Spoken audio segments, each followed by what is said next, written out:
Weekly Renewal is brought to you by Calvo Select Care. Hop-a-day, I'm Claire Calvo, bringing you your weekly renewal. I'm here back again with Risha Aguon, who is a licensed professional counselor and a quantum healing hypnotherapist. So welcome, Risha. Thank you. It's so nice to be here. So I'm also curious, after these past few years, 2-3 years of pandemic and everything that's gone on in the world, how have you found in your practice, are you seeing more people with higher anxiety or? Right. It's definitely much more, people are much more open to it is what I see. Good. I think therapy, counseling has always been beneficial, but because of that condition, that you can't talk about your feelings, you can't let people know you have problems. It helped people catapult even more so, right? To open up to it, because it's really not about that. We're all human. We all have feelings.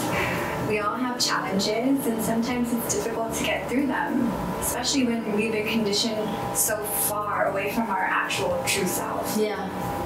So, I mean, I guess that proves that a lot of times there's a blessing in the, how do they say it? There is a, silver lining, but with every, you know what I'm trying to say? I'm trying to think of what that thing is. But basically, with good thing came out of it, right? It's like when there's the most contrast, you'll find the most expansion, right? So there's a blessing in every problem, I guess. Simply put. Is there anything else you want to share, though? Any tips before we close? I think the most basic tip that I can give to everyone is, in the moment, if you're feeling any kind of stress from level 1 to 10, you can just take a moment and just breathe. I like to say stop, drop, and love yourself.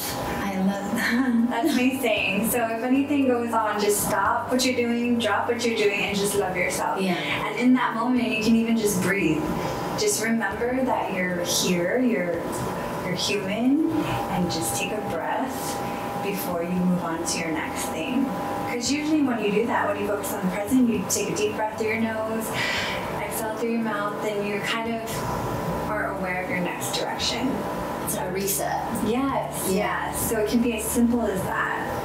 I think breath is so crucial, like whether you're in a yoga class, meditation, or within your profession with therapy. Right. Because it's the most immediate thing to bring us to the present moment. Right. And you can use your feelings to kind of steer you in the direction, right? Yeah. So if I'm feeling sad, for instance, so if I stop, drop, love myself, and take a moment and breathe, then I realize I'm feeling sad. There's a message attached to every emotion. And so the message with sadness is comfort. Yeah. So I can then ask myself, okay, I'm feeling sad, I need comfort. How can I get comfort? Do I need it from myself? Do I need to do something for myself? Do I need it from a friend? Do I need it from someone else?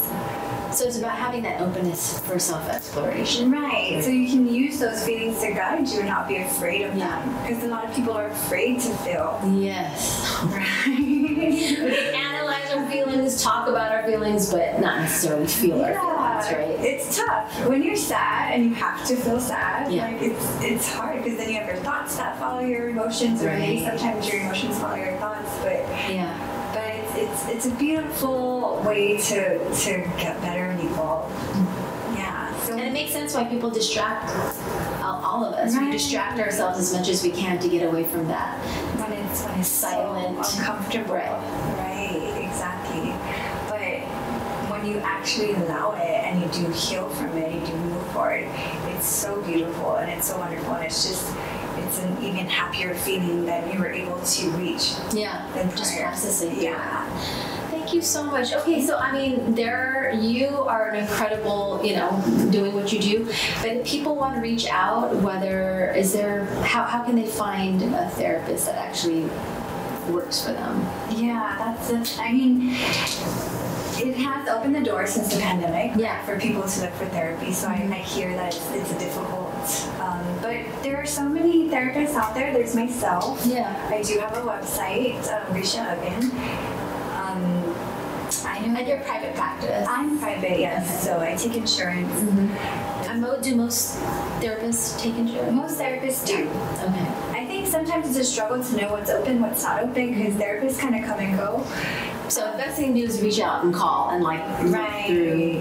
right, because they are out there. We are out there, and there's people opening up, and there's it's expanding. So, But how do people find therapists aside from word of mouth? Is there like a directory? that's a great question. I would think your insurance would have. Yes. I know that. Yes, But for those who are not but for those who are not insured, I guess. For those who are not insured, I think it is about word of mouth, behavioral Call behavioral yes, health, right? Yes, they can direct you. Okay. Yeah, definitely. Or they can even take an insurance pamphlet and see what the What's offered. Yeah, who the providers are. Because usually, if they provide insurance, they provide self-pay. Yeah. But word of mouth is definitely one. Even if you call a therapist and they're full, they should be able to refer you. Okay. Yeah. So it takes some research, but don't give up. Yeah. You'll find somebody. And you're not alone. Yeah. Trust. You're not alone. A lot more people seek therapy than they let on. Than people. Yeah, I love therapy. I say that all the time. Like, it's really like having a personal trainer at the gym, but Instead of work out, work in. Yes, right? Exactly. Work in. Personal trainer working in. Thank you so much, Risha. And thank welcome. you all. I'll see you next time on your weekly renewal. Weekly Renewal is brought to you by Calvo Select Care.